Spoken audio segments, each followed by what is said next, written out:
We place ourselves and others in little boxes, and then label the little boxes with set characteristics. We do this because it is easy. I believe that people should not be placed in little boxes. Instead, we should try to get to know each other based on individual differences. During the summer, I read a textbook that discussed the different traits of various minorities. While reading it, I kept seeing how these lists of traits did not cover all the different types of people in the world. It focused only on generalities. As a future teacher, I could see that if I let this list guide my classroom practice, I would not be able to effectively teach each of my students. I needed to know how each of my students was unique and came from unique situations. By looking at the individual, I would also reduce any cultural misunderstandings, or at least most of them.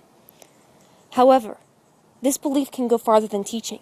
It can be applied to any work situation or any college classroom. Personally, I don't mind telling about how I might be different, and I don't think other people do either, if you do so respectfully.